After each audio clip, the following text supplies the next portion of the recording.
Okay, you're good. Good morning. Morning. Today we're going to deal with some safety issues relating to first aid. So one of the first things we're going to talk about, let's assume we see Gary fall on the ground. I'm not going to ask Gary to fall on the ground, but let's assume he falls on the ground. Now Gary's on the ground, you've seen it. What is the first thing we should do? Step over and walk on. Pick him up with the strength. Stepping over and walking on. Pick him up with strength. Besides picking him up with a crane. Let me answer that question. Call 911. Well, that's one of the things we're going to do. But one of the first things we're going to do is we're going to give the alarm. And why do we want to give the alarm? Because it's important to have more than one person knowing that Gary is in trouble. Blow the horn. Alarm. No. Gary's down. I need help. Okay. That sounds good. You okay? Are you okay? This is going to be a long meeting, I can tell.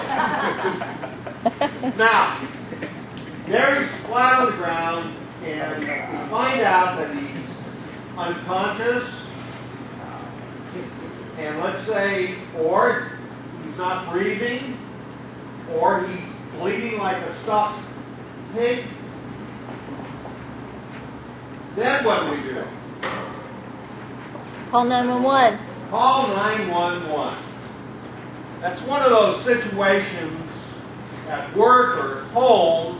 If you find someone who is unconscious, seriously injured, bleeding, whatever, you call 911. And what they can do for you is not only get the process of getting additional help to you, but also they can tell you what to do.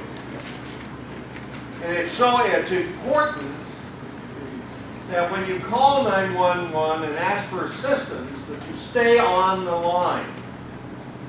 Because they'll stay on the line with you and encourage you and tell you what to do. Now, how many in this room have had first aid training? Raise your hand. Now, you guys remember these names because they're the guys you should go to when you find someone who needs first aid. Now, that's not to say that you shouldn't attempt to provide first aid treatment, emergency treatment, but you also need a good idea to get someone who's had a little training, right? Now, what we're going to do, we're going to post by each first aid kit a list of names who had first aid. And so what you want to do as you're helping Gary, you might ask someone to go look at the list and get him over here. All right? Now we're going to, in the next months, we're going to talk about CPR, we're going to talk about controlling bleeding. But for today, we're just going to talk about, I found someone who's unconscious or seriously injured or bleeding, and I don't know what to do. I'm going to call 911 and try to get some additional help, right? We all clear on it? Okay, now, one of the things that can be, that happens commonly in the workplace are heart attacks. How many here have had a heart attack? Haven't? Nobody. Had a heart attack? No, haven't? No. Have had. Have had. Okay. Well, if you're my age, we think all the time of the big one. And if you're over 40, you've been thinking about it occasionally too. So, we're going to talk about heart attacks. Now, one of the biggest problems with heart attacks is people wait too long. Typically, they'll wait up to 3 hours to get help when they should be trying to get help immediately. So now we're going to talk about some of the symptoms you may experience or one of your loved ones or a coworker may experience, and may give you the necessary signals in order to get them help in time. So, let's talk about symptoms. All right. Well, one of them is pain radiating down the left arm. That's one of them. Uncomfortable pressure in the chest that starts slowly and gets stronger. Pain lasting more than 10 minutes.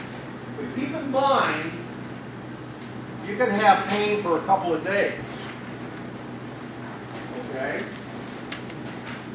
Shortness of breath, lightheadedness, feeling faint, dizzy, sometimes a sense of disorientation, cold sweats, pale, bluish skin, ashy-colored skin that may be clammy to the touch.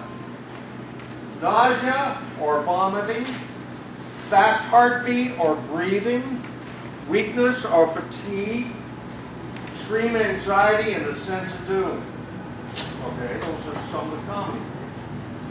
Now, if you're elderly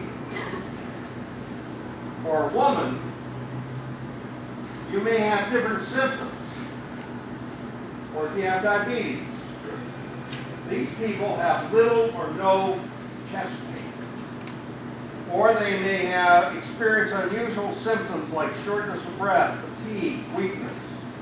Women are more likely than men to have symptoms of nausea and vomiting, back or jaw pain, or shortness of breath with the chest. Okay? I'm quite clear on that.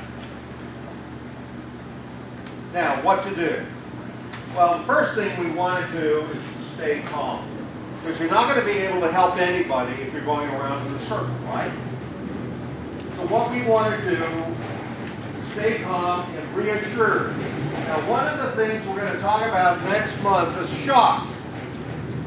And one of the things that can cause the body to go in shock is fear. So the last thing you want to do is compound someone's problem by saying stupid things like, my God, you're going to die. That's not a good thing to say. What you want to say, I know everything's going to work out, and you need to give them reassurance. People have died as a result of being scared. So what you need to do is you need to give reassurance. Check to see what symptoms they're having. Call 911. Be ready to answer the dispatcher's questions as best you can. Follow 911 and dispatcher's instructions to the letter. Do not hang up. It's very common for a dispatcher to stay on the line. Make sure that someone is with the victim to reassure them. Watch for complications or changes in status at all times. Expect the victim to be in denial. Be kind, but be firm. Don't take no for an answer. Now, that's one of your biggest problems is like they have symptoms and they say, well, I'm going to be okay. Not a problem. Give me a Rolex. Give me a Rolex. That may be the quickest way to the cemetery. So what you have to do is exert yourself. You need to get them to help.